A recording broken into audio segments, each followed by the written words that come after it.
नमस्कार। पक्ष विपक्ष में आप सभी का स्वागत है। मैं हूं आपके साथ ऋषु त्यागी।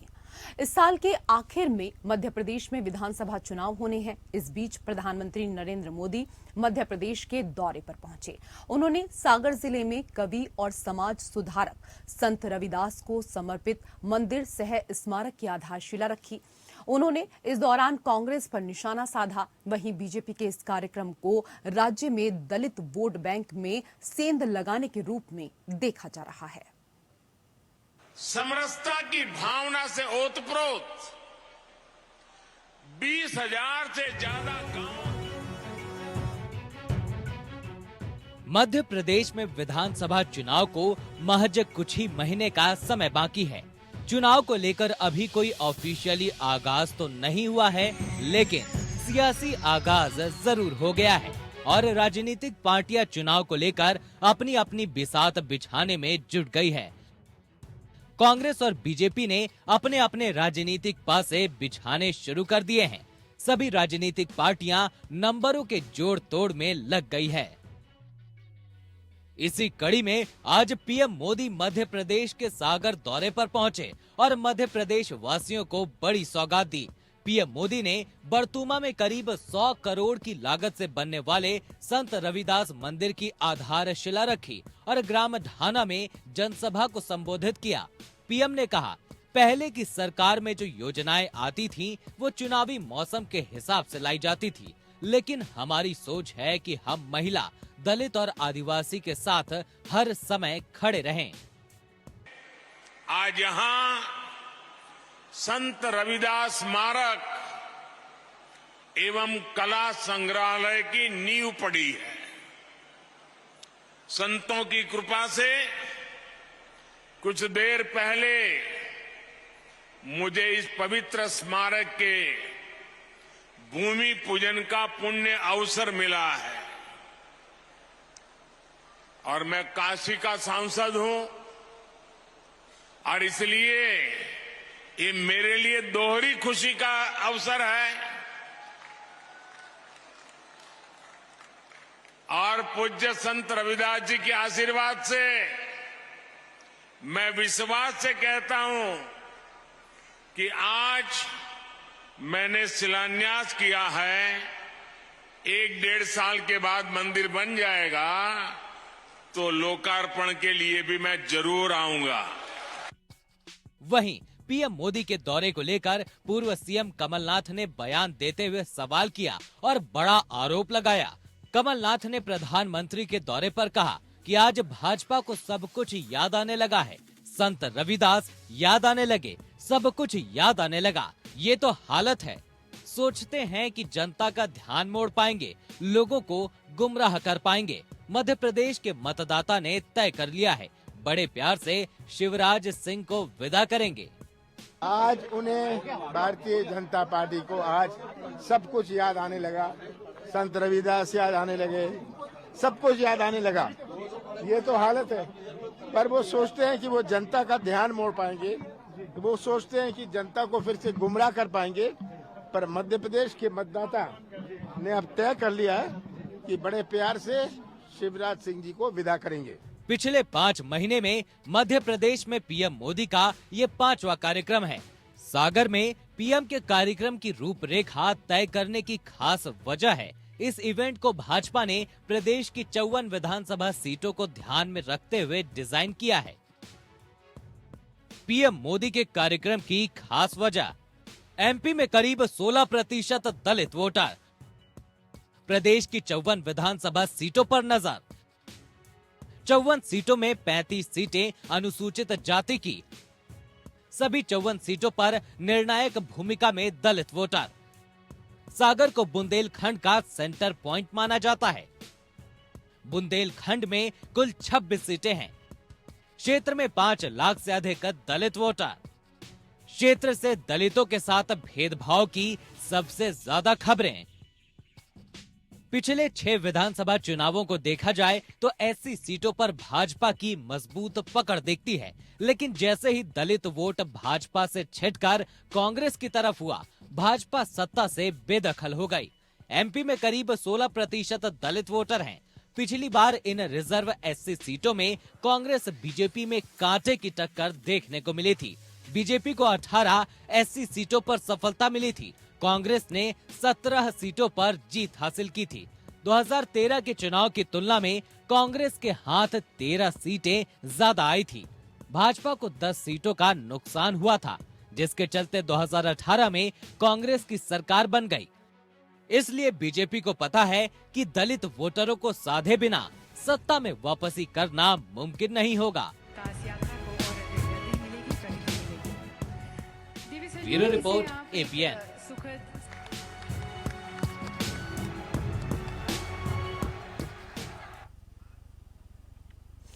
तो बीजेपी हो या कांग्रेस, दोनों ही दलितों को साधने की रणनीति में अब जुट गई हैं। बीजेपी के लिए मध्य प्रदेश की अहमियत इसी बात से लगाई जा सकती है कि केंद्रीय गृह मंत्री अमित शाह से लेकर अन्य केंद्रीय नेतृत्व से जुड़े नेता भी राज्य के दौरे पर पहुंचे। पीएम मोदी ही 3 महीने में तीसरी बार राज्य में पहुंचे हैं। प्रदेश में 18 साल से बीजेपी का शासन है और 4 बार से शिवराज सिंह चौहान राज्य के मुख्यमंत्री। हालांकि 2018 के चुनाव में बीजेपी सत्ता से बाहर हो गई थी। कमलनाथ के नेतृत्व में कांग्रेस ने 15 साल बाद सत्ता में वापसी की थी, लेकिन 15 महीने बाद यानी मार्च 2020 में सत्ता का उलटफेर हुआ और बीजेपी की तरफ से शिवराज सिंह फिर सीएम बन गए। तो मध्य प्रदेश में विधानसभा चुनाव को अब कुछ ही महीने का समय बाकी है। चुनाव को लेकर अभी कोई ऑफिशियली आगाज तो नहीं हुआ है, लेकिन सियासी आगाज जरूर हो गया है और राजनीतिक पार्टियां चुनाव को लेकर अपनी अपनी बिसात बिछाने में जुट गई हैं। कांग्रेस और बीजेपी ने अपने अपने राजनीतिक पासे बिछाने शुरू कर दिए हैं और इसी को लेकर हम चर्चा करेंगे। 2 खास मेहमान हमारे साथ पैनल में जुड़ गए हैं। सबसे पहले उनका परिचय आपके साथ करा देते हैं। हमारे साथ बीजेपी के प्रवक्ता विजय खैरा जी जुड़ चुके हैं, बहुत स्वागत आपका। हमारे साथ कांग्रेस के नेता जयकरण वर्मा जी भी जुड़ चुके हैं, आपका भी बहुत स्वागत जयकरण जी। जयकरण जी, प्रधानमंत्री ने आज ग्राम ढाना में जनसभा को संबोधित किया। पीएम ने कहा, पहले की सरकार में जो योजनाएं आती थी वो चुनावी मौसम के हिसाब से लाई जाती थी, लेकिन हमारी सोच है कि हम महिला, दलित और आदिवासियों के साथ हर समय खड़े रहें। सबसे पहले आपकी प्रतिक्रिया। जी देखिए, भारतीय जनता पार्टी की सरकार को ये कह लीजिए कि ये संघ की सरकार है, आरएसएस की सरकार है, ये उसके एक अंग है भारतीय जनता पार्टी। और जब संघ में दलितों पिछड़ों के कोई स्थान नहीं है, तो भारतीय जनता पार्टी में और उसकी सरकार में और उसकी योजनाओं में इनकी जगह नहीं हो सकती, क्योंकि संघ की विचारधारा ही दलितों, पिछड़ों, आदिवासियों के खिलाफ है। इसका उदाहरण आप देख सकते हैं कि इतने वर्षों बाद आज तक संघ का कोई भी मुखिया दलित या पिछड़ा नहीं बनाया गया। वो एक विशेष जात से बनाए जाते हैं, जिससे उनकी मानसिकता इस देश के दलितों, पिछड़ों, आदिवासियों के साथ क्या करना चाहते हैं साफ दिखाई पड़ता है। रही बात माननीय मोदी जी के बयान की या उनकी सोच की, रेशु जी आप जानते हैं कि माननीय मोदी जी सिर्फ दलितों और पिछड़ों को कह करके उनकी भावनाएं बटोरना चाहते हैं। जिस प्रकार से उन्होंने अपने आप को पिछड़ा कहने का काम किया, जिस प्रकार से उन्होंने अपने आप को पिछड़ा कहने का काम किया, लेकिन पिछड़ों का पूरे देश में सफाया करने का काम किया, उनके हक हकूक को मानने का काम किया, उनके जात बिरादरी के नेताओं को खत्म करने का काम किया। यहाँ तक कि जब उनके पिछड़ों को चोर साबित करने का काम किया, देश का लुटेरा साबित करने का काम किया, देश से भगोड़ा साबित करने का काम किया, देश को ये बताने का काम किया कि देश का पिछड़ा देश से धन लूट करके विदेश जाने चलिए ठीक है, जो आप गंभीर आरोप लगा रहे हैं उसका तो जवाब ले ही लेते हैं विजय खैरा जी से। लेकिन विजय जी, कांग्रेस कह रही है कि कर्नाटक में 40% कमीशन लिया जाता था, वहां की जनता ने 40% कमीशन लेने वाली सरकार को उखाड़ फेंका है। मध्य प्रदेश सरकार काम करने के एवज में 50% कमीशन मांगती है। अब बारी यहाँ की सरकार को उखाड़ने की। जेल में कौन है, जमानत पर कौन है, मतलब जेल से कांग्रेस पार्टी की राष्ट्रीय अध्यक्ष, कांग्रेस पार्टी के पुराने राष्ट्रीय अध्यक्ष दोनों जमानत के ऊपर हैं, काय पर हैं, भ्रष्टाचार पर है। और मोदी जी ने नहीं किया ये काम, उन्हें भेजने का न भारतीय जनता पार्टी ने किया, कोर्ट ने किया, सुप्रीम कोर्ट ने किया, उसमें गए थे ये। तो कौन भ्रष्ट है ये तो सामने आ गया।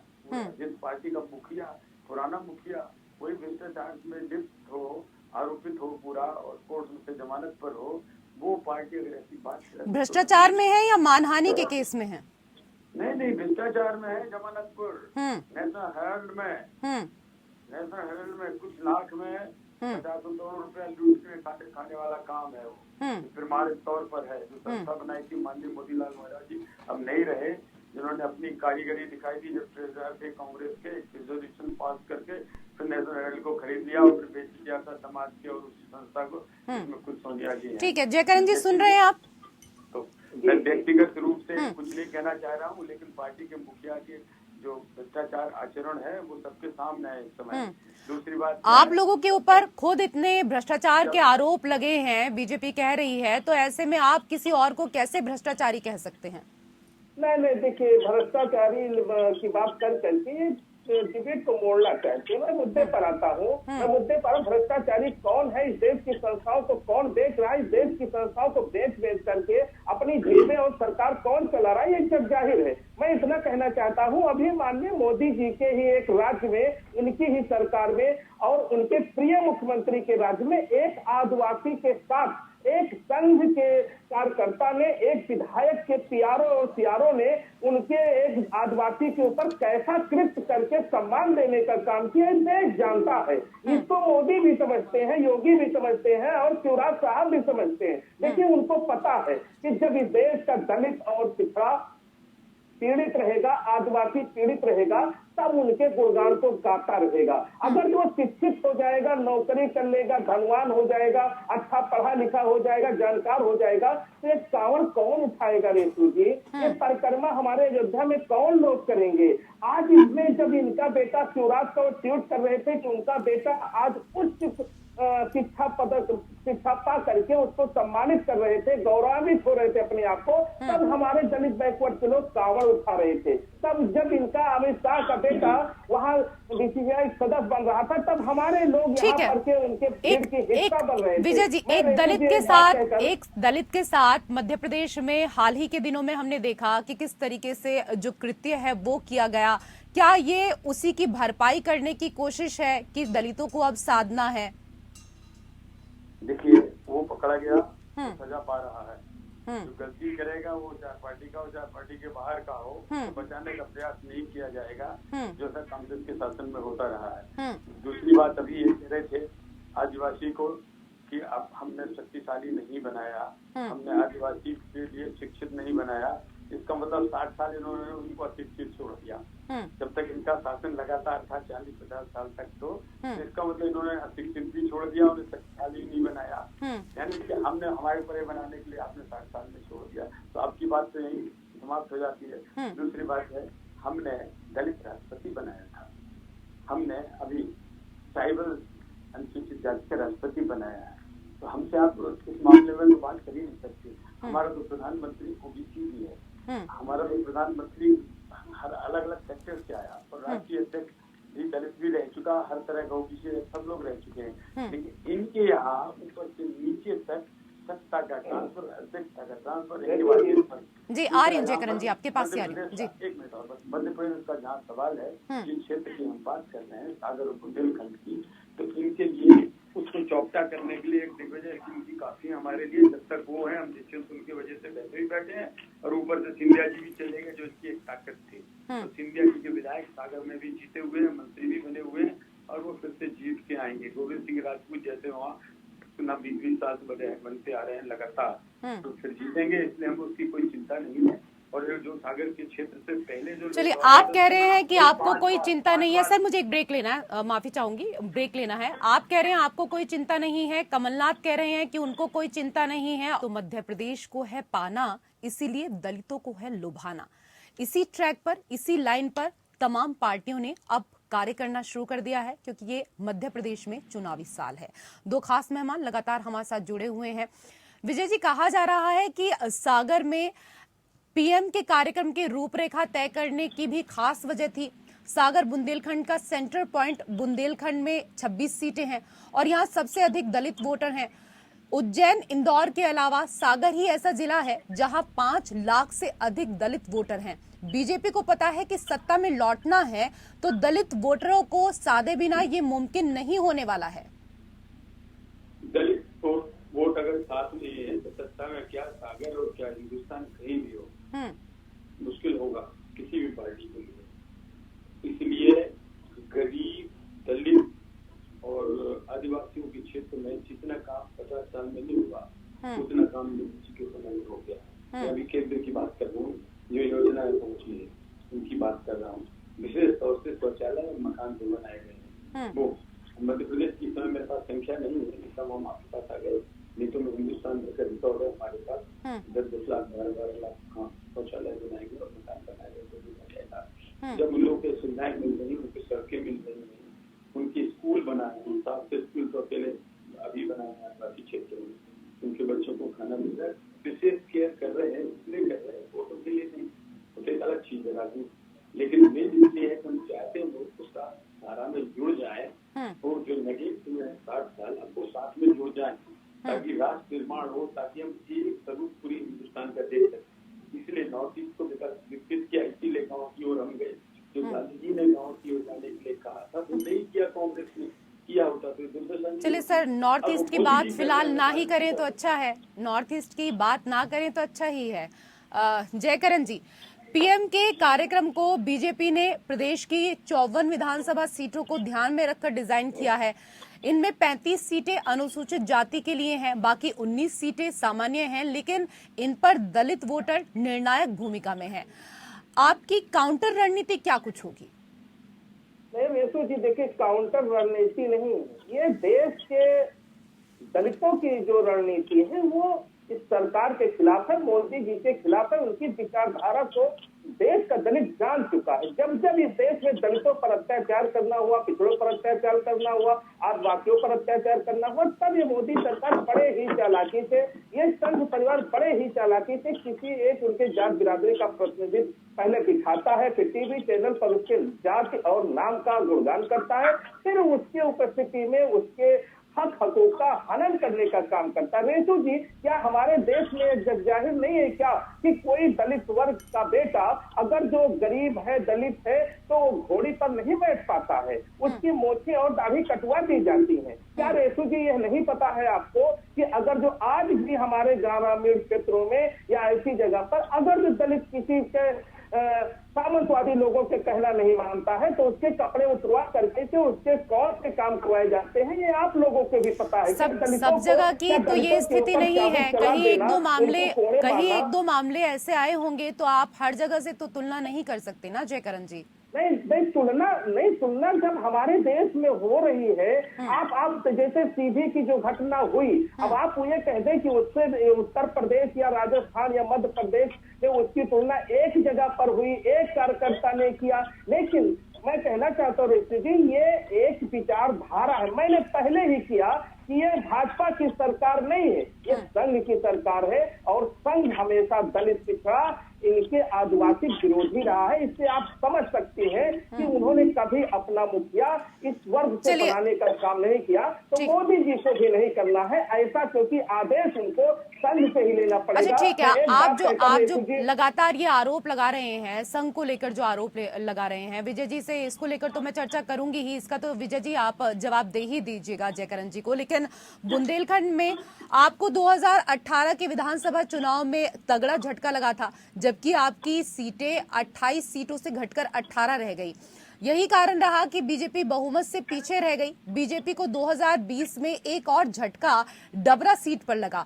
यहां की विधायक इमरती देवी को पार्टी में शामिल करते हुए आपने उपचुनाव में उतारा था, पर दलित वोटरों ने इमरती को की बजाय यहां पर कांग्रेस प्रत्याशी का साथ दिया था। सर, सत्ता में रहते हुए आपने इस स्थिति को बदलने के लिए ऐसा क्या किया जो आपको आश्वस्त करे?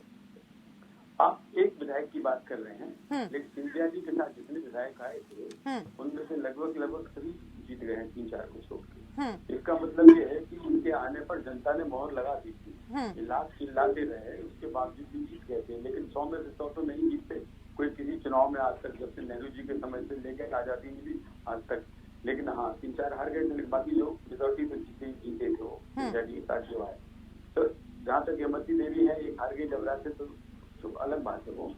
तो दूसरी बात ये है, मैं आपसे बताया, दलितों के लिए बहुत सारे कार्यक्रम भारतीय जनता पार्टी ने किए हैं। जो छोड़ दिए गए थे इनके द्वारा पिछले सालों में, हमने उस ओर ध्यान किया, केंद्रित किया है।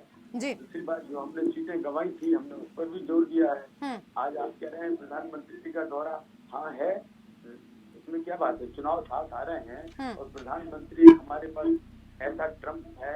जी जयकरण जी, मैं आपके पास आती लेकिन माफी चाहूंगी, समय का अभाव है। बहुत बहुत शुक्रिया विजय खैरा जी, जयकरण वर्मा जी, आपका भी बहुत बहुत शुक्रिया। और पक्ष विपक्ष में मेरे साथ फिलहाल इतना ही। नमस्कार।